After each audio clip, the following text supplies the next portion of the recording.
Anyway,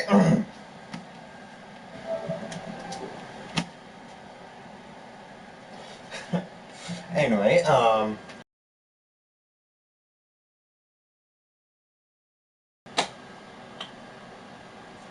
we got. I'm back and I'm about to continue with Mauler's Game of Thrones Unbridled 2. You can see the title, it got a hashtag, a 2 in it because we still gonna continue on with this reaction. So no, if y'all assuming that there's a second one of this, no. This is just my second, my second reaction to it. So I'm continuing what I left off on the first one. So that's why there's the title of the hashtag 2 in it. But either way, I know I've been busy, and like I said, I know I do my own reaction of doing my own games, live streaming and all that stuff. I want to continue off where I left off.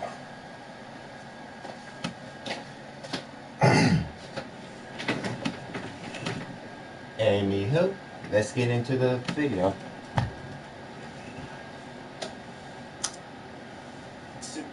Oh, and if y'all wonder where I left off when Marlon was talking about when the John's men been attacking the soldiers and the people in King's Landing. Men become evil when war is happen. You have to push them to desperation. You have to test their limits.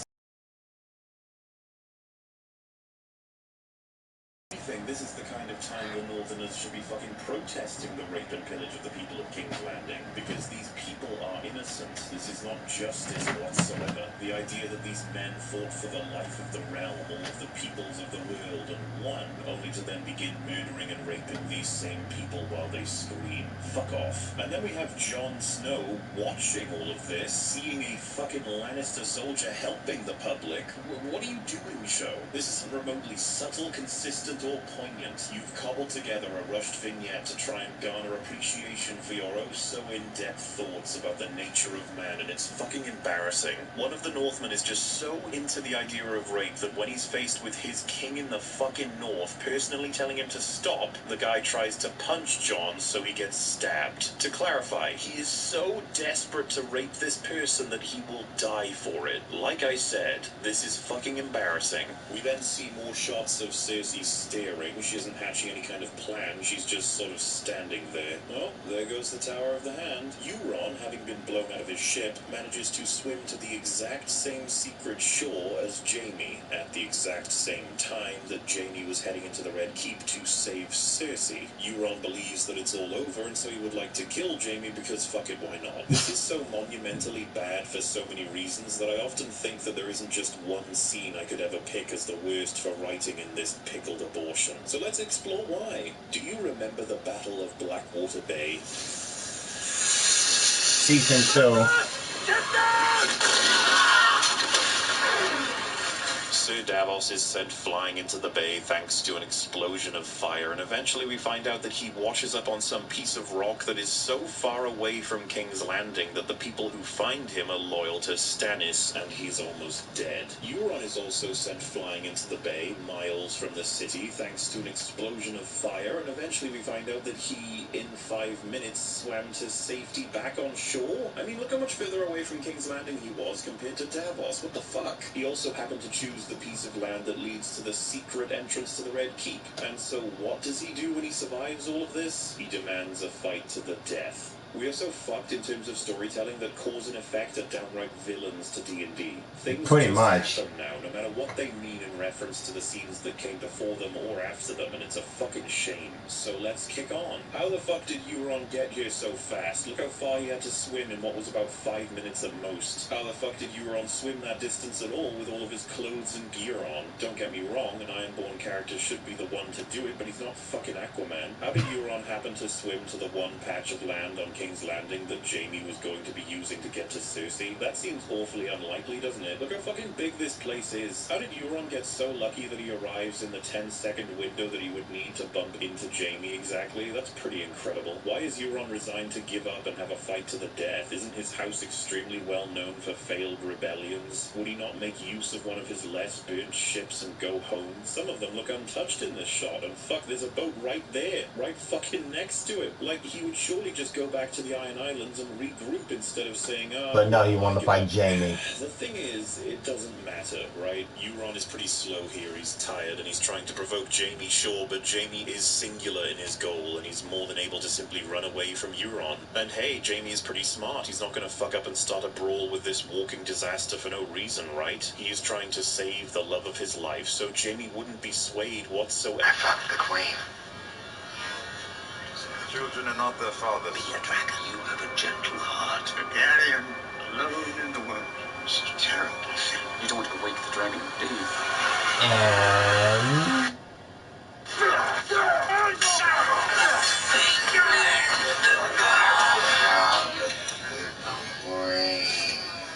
Oh right, this is Jake Lannister. So annoying thing. The show unironically cuts to Cersei Lannister's fucking wine glass getting destroyed. No, I'm not kidding. They have a shot to specifically show us the glass breaking and her looking shocked about it. Cersei Lannister and her wine glass is such a fucking meme that they just want to try and show her downfall thematically by having it get smashed. Because that's what represents Cersei now. This episode really is the one where every character gets destroyed, for fuck's sake. Speaking of which, here we see Dany casually murdering about 100 civilians because she pushed part of the Red Keep over. Wonderful. The Unsullied have breached the gates of the Red Keep. Is Dany aware of this? Are the approaching Unsullied not in danger? Or is Dany so far gone in the state of tyrant sadist that killing her own men is just something she can't resist? I'm not even kidding right now. I can't help but feel pity for Cersei Lannister, crying as she watches the city burn. She didn't want everyone dead. She might have ruled well after a few years to calm down. She certainly would have been a better ruler than this shambolic stain of a character. Anyway, let's go back to the... Can we talk about this episode for the very first time when this episode came out? The fact that this episode make us villainizing Daenerys and humanize Cersei at the same time is really insulting. This is the feeling that we despise from the very first season, and when we went through her journey, we feel sorry for her, and we hate her more, and we feel sorry again, and we hate her even more. And now, in this episode, everything just completely just... what the hell? Jaime fight, because that's something we all wanted to see. Jaime gets skewered by a rather long blade twice through the side of his gut, so I'm pretty sure he's dead, and what a shitty death it'll be. Even still, it's weird that Euron keeps going for his side rather than, say, his head or his heart, even when he's left wide open. I mean, it's not like Jaime's wearing armor, though he does manage to kill Euron with a stab through his gut, so... how? I guess. And then, as Jaime leaves, Euron decides to share something special with the audience. I'm the man who killed Jaime Lannister.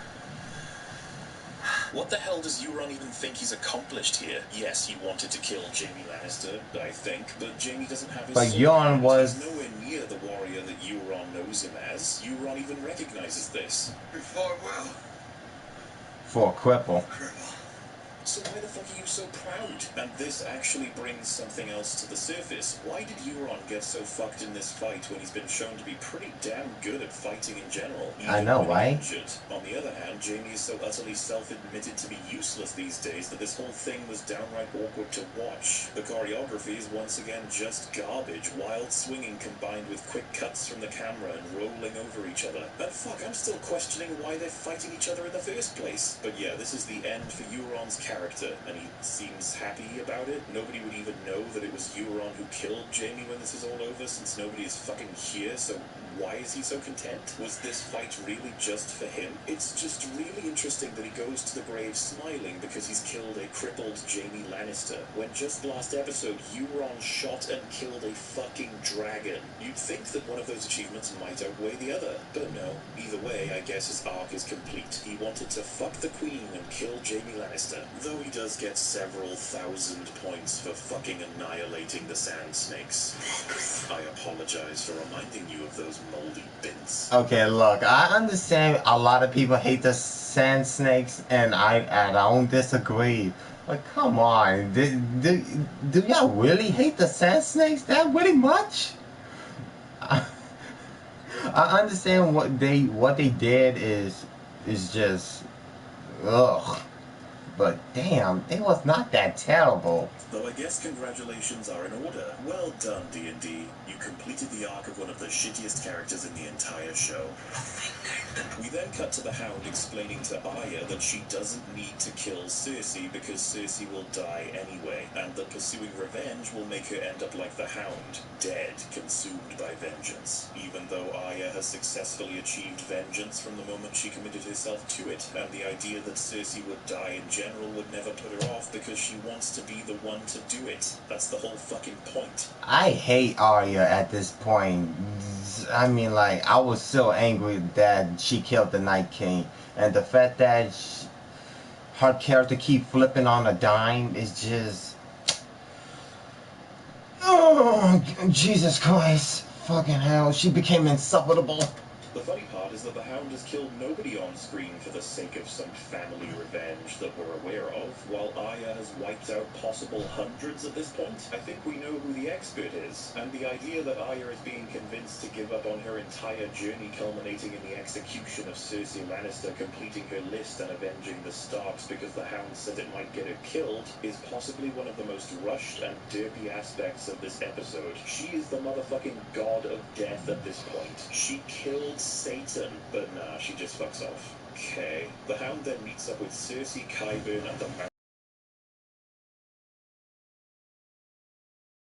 armored Queensguard who have the fucking high ground, and this happens despite Sandor having said this. Your friend's dead. Meryn Trump's not. Was drawn to armor. And a big fucking sword. Well, armor's effectiveness is really more tied to the plot. So then Qyburn gets killed by the Mountain, and there is no amount of context, interpretation, or references to Dr. fucking Frankenstein that don't make it fucking hilarious. So I'll just show you my live reaction with Wolf instead of saying anything else. Gregor, stay by my side. I miss Dishonored Wolf. I hope you feel better.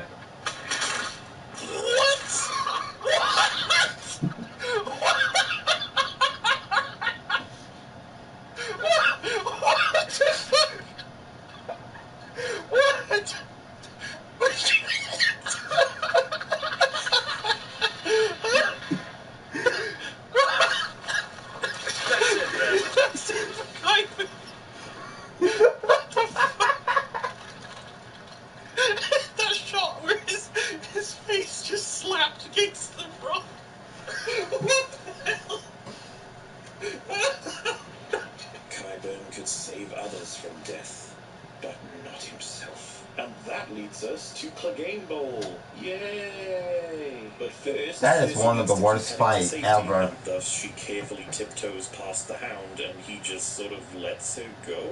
Okay, even the show was hoping we would just let that slide by having the Hound keep his eyes on his zombie brother as if he doesn't have standard human peripheral vision. But the thing is, Cersei has a different arc to wrap up in a different way, so we've got to get her out of here no matter how awkward it looks. And so the epic battle begins. The show has paid off the biggest meme. I'm glad they managed to pull that off compared to, you know, the meaningful stuff. Okay. A few times and then stabs him with his sword straight through his armor. Both sides of the armor, in fact, with the possible addition of chainmail underneath. He pierced it all. As the fight progresses, the Mountain picks up and throws the Hound. And then he does it again. And again. And again. and again. Which is definitely the best way to extend this fight scene while keeping me on the edge of my sleep. The Hound then decides to stab the zombie's arm with a knife and is frustrated that he isn't dying. Why are you frustrated that he won't die after hitting him in the arm when he just pulled a fucking sword out of his chest, you absolute creature? Mate, he's a zombie. Go for the head. Oh, okay. So then, as the mountain pulls the knife out of his head, the Hound tackles him off the staircase and out of the tower, killing them both. We knew that these two were going to die together, and we knew that the Hound's death had to be a death by fire. The one thing stronger in the Hound than his fear of fire is his hatred of the person who put that fear there in the first place. I'm pretty sure that's a death by fucking gravity. But whatever, you're the showrunner. Cersei then goes downstairs and finds Jaime, who... D&D, when they keep talking about these things, it just feels... It's like they really have to explain everything, like, from after the episode ended, and it's like what they are saying trying to make sense and everything, but it just leaves more questions than answers. Still somehow alive, and none of these, their answers ain't giving us good, you know. Okay. Pretty lucky for Jaime that she didn't go to Maegor's Holdfast or the caverns at any other point than the time he happened to enter this room, but alright. They make their way underground and find that their passage is blocked off by several bricks. Jaime and Cersei then resign themselves to death by falling rocks, since they couldn't possibly climb and remove those bricks. They couldn't even try. You can literally see light up there, you chronic retards. Jaime even seems to start moving bricks on this other pile. What the fuck are you doing, mate? The other one is like got a literal gap at the top of it. And so Jaime and Cersei are totally splattered by tons of bricks. They are dead, but they cut away, so I'm sure they're fine. So it turns out that Cersei really did have no plan except to stare from her balcony. Nothing up her sleeve. In fact, Qyburn did everything for her this season. She was more of a cardboard cutout of Cersei Lannister than an actual character. What a fucking waste. And let's not forget Jaime, dying in her arms, solidifying his complete assassination. A thorough, embarrassing fucking shame. My second favorite character. They turned you took these motherfuckers, these fucking writers. They just completely destroyed Jaime Lannister's redemption arc. This is the same guy who just drove a little boy out from a tower, and this man has more honor than he realized. He lost his hand to get, you know, to prevent Brienne getting raped and, you know, murdered by those Walter Frey. I mean, no, those Bolton guys. Man, fucking, oh my God, I don't even know. What can I possibly say about this? And you telling me his characters talking about when you talk to Tyrion and saying, to be honest, I never cared about the innocents. You telling me this man killed the Mad King for shits and giggles? Fuck off. Arya is doing a little better than them, though, as she runs for her life on the streets like an awkward civilian. Not sure why this is, considering her years of assassin training that got her past an army of fucking White Walkers, and now it has her struggling to move past random peasants. She's bumping around the fucking structures instead of climbing some of them, or just using them to her advantage. It's a little bit bizarre. Either way, Jon finally orders the retreat for his men, because this place is becoming too dangerous to stay in, as opposed to the fact that he should retreat because his men have become rabid caricatures of soulless twats. No, you fucked his character. You fucked his character so much this episode. Yeah. John wouldn't be doing that. You awful TV shit.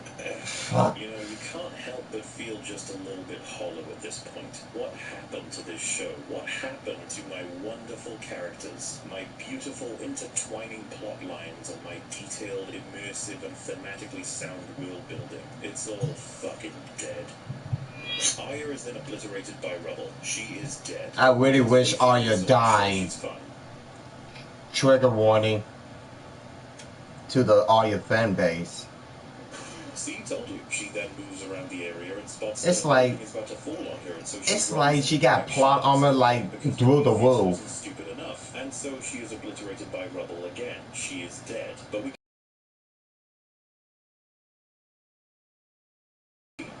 Aya then convinces a group of people to leave a safe, confined space and walk into a street where Dothraki is slicing people down and a fucking dragon is making the rounds. I want to take this moment to remind you that this damp sack of marshmallows outsmarted Littlefinger. Fucking hell. Anyway, unfortunately for Aya, she didn't realize that Dany was going to go out of her way in this moment to incinerate injured, fleeing civilians, including a fucking child. I hate when they kill Littlefinger like that. They tone his character down to be an idiot. Weeping over her dying mother. They couldn't make this more cartoonish. And then, sadly, Aya is engulfed in flames and she perishes with them. Because dragon breath burns to a degree that can delete people from existence. Rest in peace, Arya Stark. You will be remembered. Then again, they did cut away, so maybe she's... Ah, there she is. Thank goodness. I was so concerned. So waking up with Aya, we see that she looks and beholds a pale horse, and his name that sat on him was Death, and Hell followed with him. Such wonderful symbolism that many writers will talk about till their deaths. The themes will be strong with this one, though the idea that this horse is unharmed and just chilling out in this street is hilarious. Thank goodness something could save Arya at this point. I'm sure she was almost out of lives. Also, I guess Dany has stopped the attack, and I have to wonder what would have made her stop, since whether Cersei is dead is not something she'd even be able to be aware of, and the people already surrendered, so she's not waiting for that either. Is it just a literal kill count she's trying to reach? Or is she trying to lawnmower her way throughout all of King's Landing, and then she'll be done? I guess she's just insane. And with that comes the end of this absolute shit show of an episode. Oh my god. What just happened? So, what just happened? Well, Game of Thrones has shat the bed. Or, well, it shat the cosmos. The entire show has been released now, so we can finally make a lot of definitive statements about the quality of writing and the scope of the story from start to finish. Episode 6 will have its time, as well as a possible breakdown of the series as a whole, but for now, let's consider what we just saw. Game of Thrones Season 8, Episode 5 was a catastrophic failure that brought about disdain from even the most loyal of fans. It went straight for the jugular, the reason so many people are invested in the show, the characters. As I've said previously, my investment got booted out in Episode 3 when the theming and world building was struck down in favor of pushing the plot in directions the writers wanted, on top of generating shock value at any cost. And people was praising the shit out of that third episode. Hold on. Oh, you about to show us. I'm about to show you right now. People...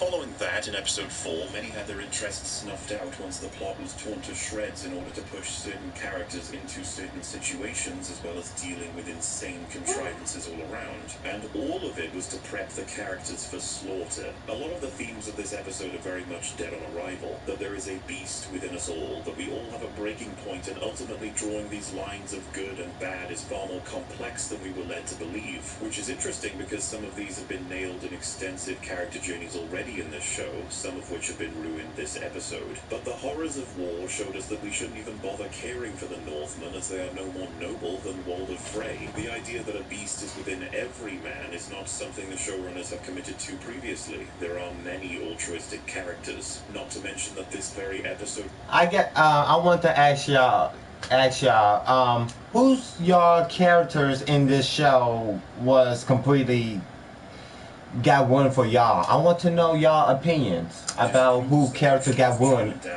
in y'all opinion. In terms of committing any evil acts, they apparently lack the innate desire for death and pillaging, yet their men do not. But in favor of allowing this message free reign over the episode, Jon and Davos arbitrarily lose command over their own men. And so, thanks to that, some inane level of depth can actually be drawn out. In the case of Dany specifically, according to the events of the episode, it's either her inherited inherited madness as a Targaryen, or her developing, foreshadowed, power-hungry character that brought her to genocide. This, rather than a beast lying within her as with all of man. We never quite know for sure, and discussions online flip between the two explanations while desperately trying to defend the complete U-turn. And so an attempt to blend the thematic elements of the episode was made, no matter how clunky, reaching a climax of a white horse splattered with blood, to possibly symbolize the show and its once pure, straightened edge of storytelling being bludgeoned by the petulant, sentient intestines known as D&D.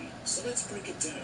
The world is once again about as relevant to the stakes of this season as it always is. The size of Westeros is ever morphing. Characters arrive at the areas they need to when they need to, instead of being locked in by geography. How exactly Jaime and Cersei are going to make it to Pentos in a dinky fucking rowboat, I have no idea. Arya and the Hound should not only have been in King's Landing well before Jon, but Cersei should have been killed well before Dany had even attacked, which may have made for a greater storyline. The idea that Dany attacks a city with no queen without realizing because she refuses to wait. Tweaking or downright changing the script completely is so very tempting, but let's lay off that for a moment, shall we? Going back to the world building, we still don't know what other houses really remain outside of Stark, Targaryen, and Lannister. We don't know what power they possess or what side they fight for outside of throwaway comments for one or two of them. We're not only limited in the amount of land that exists, but also the people who inhabit it. And of course, we have no idea how the world feels about the White Walkers now that they are free of them. For the most part, I imagine the people of Westeros don't know they even existed outside of a handful in Winterfell. Do the Stormlands care about any of this? Do they have a team to choose outside of Gendry being thrust upon them? What about the Tullys? Would Edmure not have access to the armies of the Riverlands, since he would have been liberated after the Freys were wiped from existence? Is the Dornish prince going to provide support from the rear? Perhaps we should wait for Yara to move his armies. Or hell, ask Dorne to come up to King's Landing by foot. Do people send ravens anymore? What about the Reach? Is Sam Tarly the actual lord for that region? Is there another lord? Did Cersei have another ally there? Did any of these people get ravens from Varys? Do they care that Jon is the rightful heir? Does anyone really? What's going on? And hell, what about the Ironborn? Yara's ships would have been extremely useful against Euron's fleet had they attacked with Drogon at their back, and the victory would have been far more believable. Yes, she went to retake the Iron Islands, but Euron took them in an afternoon, so I doubt it was too much of a problem. And as for the Eyrie, I guess they went home after the Battle of Winterfell, or stayed with Sansa? I don't know. I have no idea, because I don't know what their lord thinks, and I don't know what his people think of him.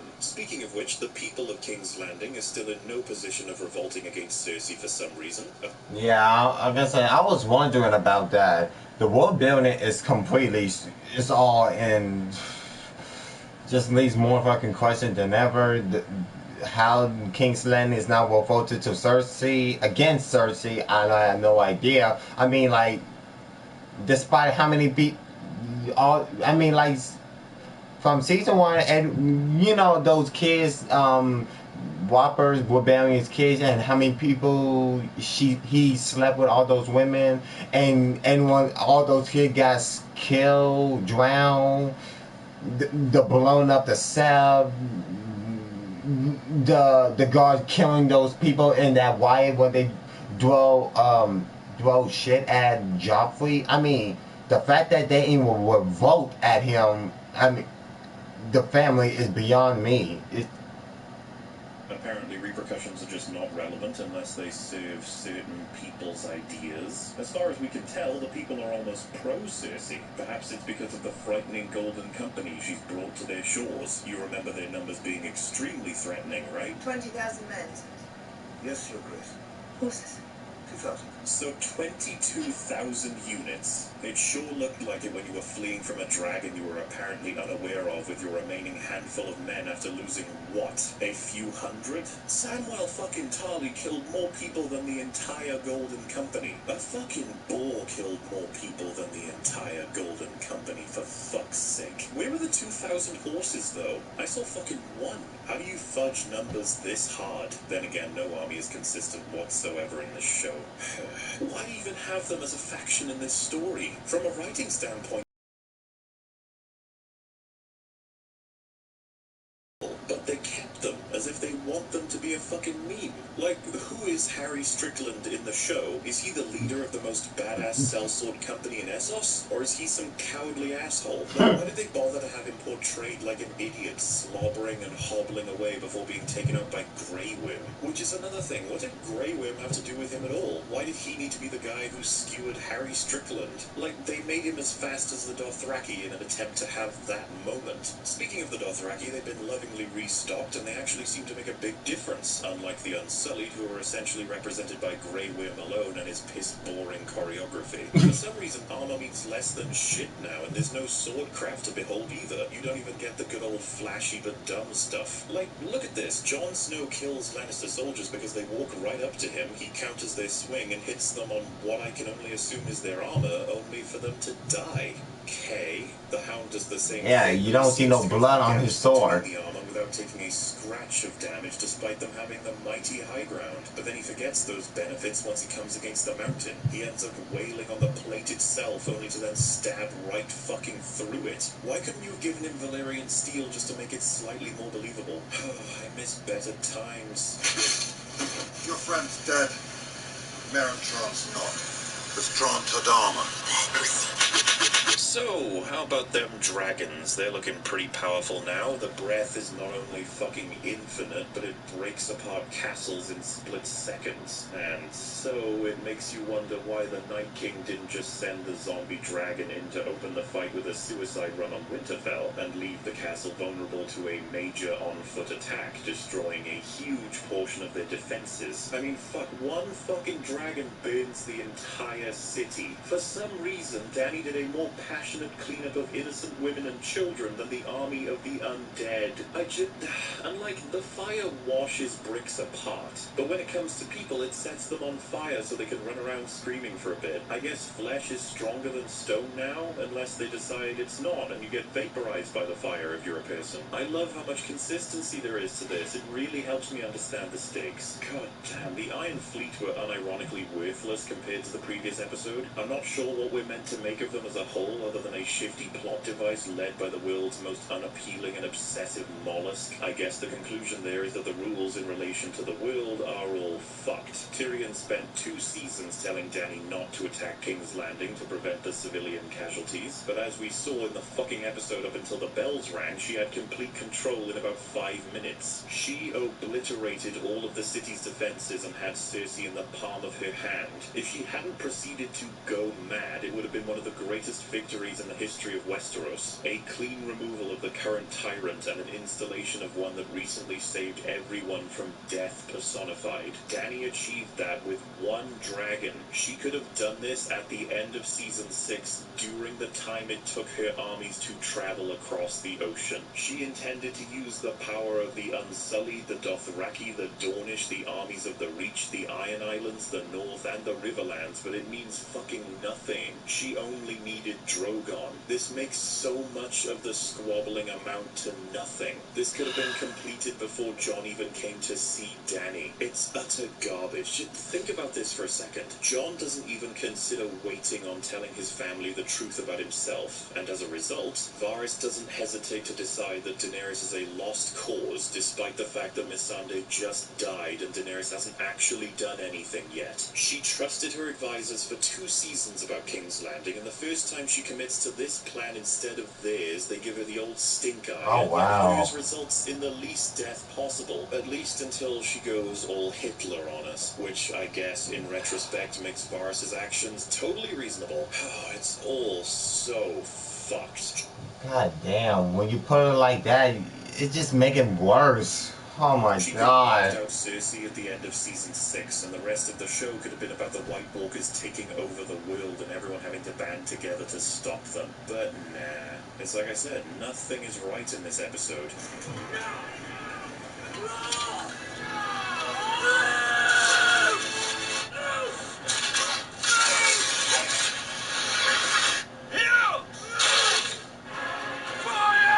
No, you're supposed to say loose, you fucking fridge magnet. Yeah, I was wondering. I mean, in the other season, when they was aiming to aim loose. I'm gonna say gunpowder did not exist in this time. I mean, this year, hasn't it? So loose makes more sense, doesn't it? Alright, let's move on to the plot. This episode was pretty confusing. Oh. Again, plenty of decisions made that are embarrassing or confusing on top of characters acting irrationally or downright insane. We are so well beyond unclear of what exactly happened in the opening. What characters knew what exactly, how they managed to know what they potentially knew, and what information led them to extreme actions. And all of this vagueness raises the question of just what the hell Tyrion thought would happen in the first place when Browns, Game of Thrones is a Walking Dead with dragons.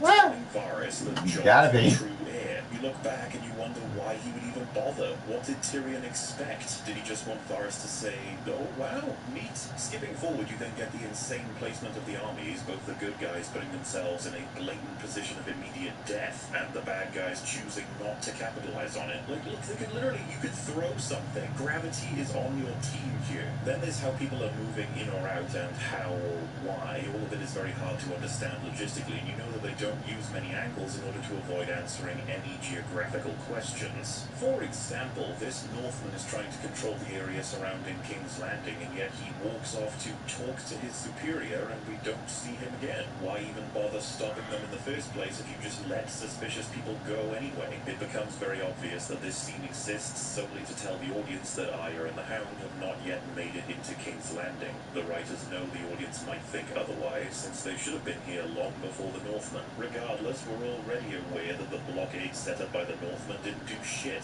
Many civilians still made it in, including Jaime Lannister. Moving on to the morning, you have to acknowledge that the Stark army combined with the Unsullied and Dothraki are almost worthless without the dragon. They literally stop at the gates and wait for Dany to essentially remove the Golden Company. They have no siege equipment, and they don't seem to have all that many men, and yet look at what they're against. What if Drogon was punted down by a single scorpion shot, which was incredibly fucking likely? Were they going to slap their swords against the gates? Would they all just sort of go home? What if the Golden Company had charged at Jon's men before Drogon even got there? They very likely would have dominated, especially if they had the numbers that were promised. 20,000 men.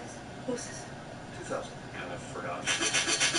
Once the walls of King's Landing were obliterated, Qyburn reported that there were no scorpions left, which means Dany could have gone to the Red Keep undefended and nuked Cersei from the get-go. She could have just bitten Cersei off the fucking balcony with Drogon and the war would have been over in seconds. Although we did get a masterful payoff while the city was falling. For those complaining that Jon never got to fight the Night King, be thankful that they gave us Jaime Lannister versus Euron Greyjoy, which is something everybody has wanted for years. That's a fucking joke.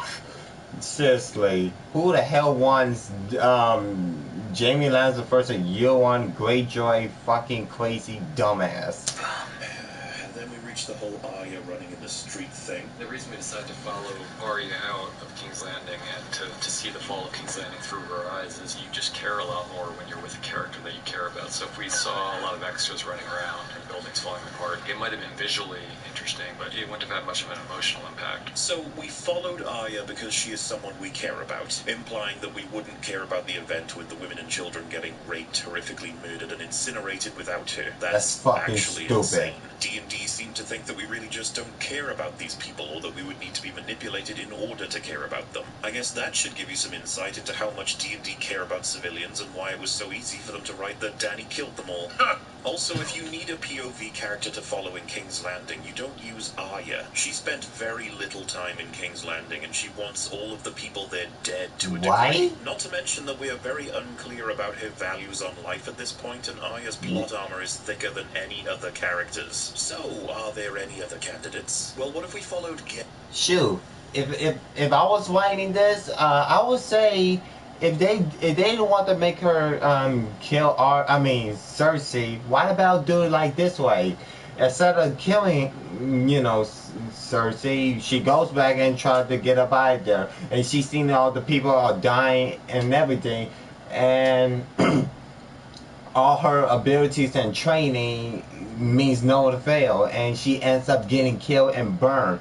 And after the end of this episode, Jon finds Arya burned alive by Daenerys' crazy insane wrath, and she knows that she is no better than Cersei, and have a resolution you know, that, standing behind her, submitting to her is wrong, so she had to be stopped. That could be one of the good reasons, to kill her, but yeah, but they chose this way. Born and raised in this city, knowing the people of it, working to help liberate them, only to see them all burned under the rule of his new queen. You could even have moments where he is recognized by several of the screaming city folk. But if that doesn't work, what about focusing John? Imagine him getting separated from his men early on, and we see him struggle to help more and more civilians while the buildings fall around him, as those people are genocided, knowing that his people went through the same thing, and from there, he has to rescue more and more of his enemies by going further and further into the city. Not to save it from Cersei, but to save it from Dany. But if that's not working, he sent for his brother, only to realize that Cersei's surrender was no longer relevant, and as he saw more and more death, he tries to get her out, only for it to become clear that his family's lives were forfeit in the attempt to win the city for his new queen, as well as his own. And then if we really are comparing any characters that have more meaningful points of view than Arya, then what about Sir Davos, the man who knows King's Landing inside out, the man who is essentially associated with more of the people of Fleabottom than anyone else? He cares more about justice than his own life. To have him fight these soldiers only to end up trying to save them and realize that this game has gone way too far could be very effective. He could then lead the evacuation. He could end up commanding the terrified Lannister armies, and once the buildings fall and the fires rain through the streets, he questions just what the fuck all of this was for, sowing mistrust and allowing more characters to fall away from Dany. Hell, you could run all of these mini-stories at once, or you could focus in on one of them, or you could do what the show did and have a tiny amount of Pikachu Tyrion combined with a chunk of Jon and Davos waddling about, wondering who they even are 8 seasons into this show. And then you can over-focus on Arya, the girl who shouldn't even be alive, let alone dealing with all of this. I am jumping ahead here, but we do know that we don't see Ilaria Sand again, so was she buried by all of this? Did she escape? Does anyone care? Kind of forgot. Is there anything you guys remember? The most depressing thing about the plot in this episode is how much it reveals the time that was wasted previously. They only needed to kill Cersei. After that, you have Zombie Mountain and Qyburn being the only remaining opposition, and that's if Qyburn doesn't give up. And so, when we realize that, we simply need to make a quick assessment of resources for the final battle, as Dany calls it. We have Davos, a master smuggler. We have both of Cersei's brothers. We have a man who can see the past and future. We have Varys, the master of whispers, who may be able to facilitate Cersei's assassination himself thanks to his extensive network of spies. But most importantly, they have Arya Stark, a skilled assassin who has the power to disguise her face and is so stealthy she can appear from thin air. Attacking the city via brute force was one of the most obvious choices you could have made. There's no finesse, no skill, and it puts your own resources at maximum risk. And yet it's the most one-sided war in the history of Westeros. We had to plod through 2 seasons of bullshit because they didn't know what to do without Cersei being a villain that effectively cripples Dany's sanity. So they inflated it, artificially, and that's despite one of the suggestions that I just gave actually being used.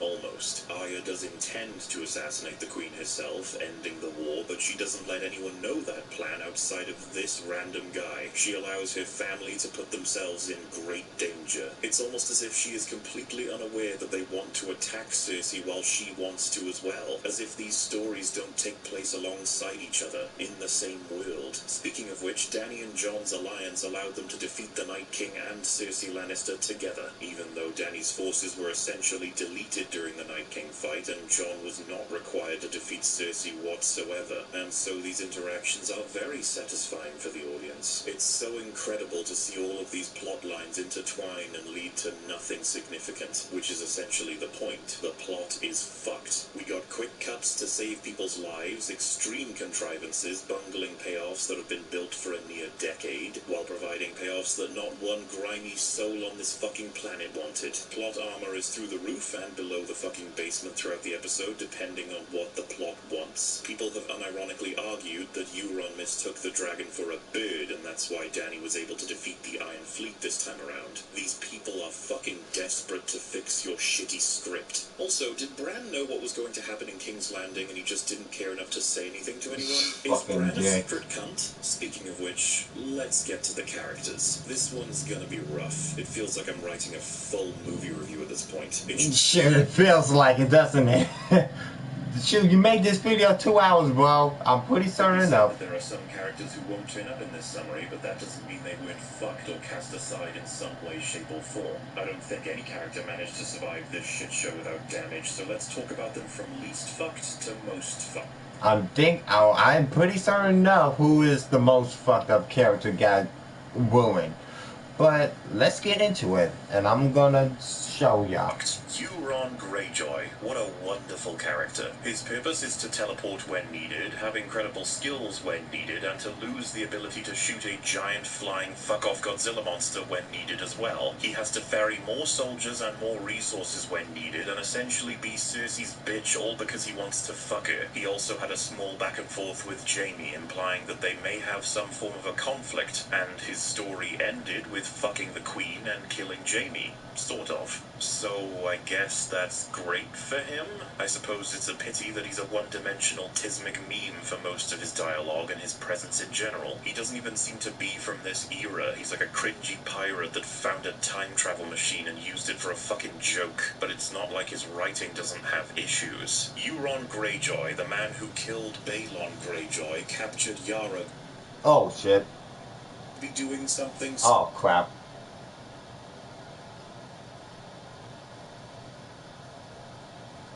Crap, crap, crap, crap, crap, crap, crap.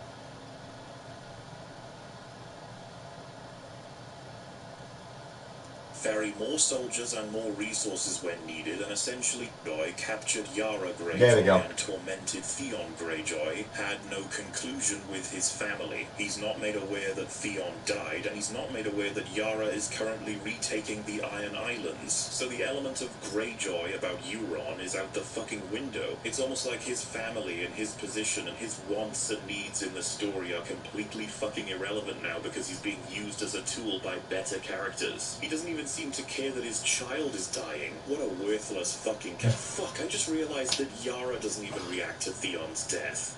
Okay, we're gonna have to get to that next time. Moving on, we have the Hound, a man whose story is honestly very unclear. I suppose it's best summed up as him being out for himself and only serving where it's safe to then abandoning his king and kidnapping someone of value in order to get himself to a semblance of safety once again. He then joins a weird clan of peace people that all get killed, and he decides to jump back into the fight thanks to what he saw in the flames, which is something I guess we'll never really know shit about, and ultimately he wants to go kill Gregor. People talk about how killing the Mountain was set up since the early episodes, but fuck, there's only a handful of statements made throughout the entire show that relate to it. This shit is pretty light in terms of development, and I would posit that it's only nailed for the fans because it's a huge meme. If the Hound was so fucking obsessed with killing the Mountain to the point that he's going to sacrifice himself, then what has he been doing this whole time? It would seem that this interest was provided to him by the audience rather than the world and his character's journey. Seeing this scene is almost like watching a fucking fan fiction video, which is ironic because D&D talk about taking Jon's victory away due to it being too obvious. What was more fucking obvious than Clegane Bowl? The point is that his journey seems to take a U-turn from where it might have been heading to align with fan expectations, which is less than great when the expectations are fueled by fucking memes. And so they fight until a thematically suitable ending in which the Hound defeats the Mountain with fire by overcoming his fear of it is finally shown with as much dramatization as you can imagine. Or that's what the internet might have you believe. Personally, I would say that the Hound had no fucking clue that fire was at the bottom of that chasm and that he pushed the Mountain through the bricks in the hopes that the fall from terminal fucking velocity would simply kill them both. And fuck, I think it would have been smaller and yet far better if the Hound had knowingly tackled the Mountain into a room that was on fire and they died together. But hey, whatever themes. Sandor Clegane's story honestly seemed to close out this way because D&D had read discussions online and wanted to have a meme come to life, and as a result, I think we missed out on something far more meaningful. Also, side note, why did the Mountain randomly think for himself all of a sudden and kill Qyburn? Does that not break everything we've come to understand about him? I love that people reference Dr. Frankenstein as if that's the answer to this sudden nonsense when there is nothing like this in the story. Like, do people understand that if aliens invade Westeros and they are defeated by having Qyburn fly a jet into the laser thing, I can't just go, ah, that's great writing, they are doing Independence Day. That's fucking nonsense. Which brings us nicely to Qyburn. It is now confirmed that he is a tool, not a character. If you trace his story, he is essentially a useful person to whomever he comes across. His motivation seems to be the pursuit of weird science, but that never presents itself beyond the plot-relevant objects or characters. He doesn't even seem to be all that evil, he's just taking orders. Yeah, I'm gonna say, Qyburn, I'm like, he don't even strike me as a bad guy. He just seemed like the character just following orders. That's it. Like, yeah, he's just a really handy tool, and his usefulness, when thinking about it, is actually kind of insane. He is single-handedly the reason that Cersei had any fucking chance against Dany, and once his usefulness was built to extreme levels, the writers decided that the Scorpions just weren't enough. His death comes out of fucking nowhere, and it felt like D&D forgot he existed. So when filming the episode, the actor showed up, and they were like, oh, fuck, I don't know, the mountain throws you so hard that your head explodes. Rest in peace, you bizarre character. Now let's crank it up a bit. Whoa, hold on. I know it's getting dark because you can see my wound is looks like it's almost like it's pink right now when I look at myself in the TV. But besides the point, we're gonna stop right here because this video is a very long one because trust me, I try to find the right times to make these reaction videos, but sometimes I don't have the good times to, to pick it. So I apologize for that. But either way, we will finish this. I will make a third one, and we will finish the rest of this whole thing. I can promise you that. Thank you for watching. Once again, I will put his link down in the video in the description, so check his video out because he deserved more subscribers than ever. He deserved more. This was he's really good. He's really good. See you guys.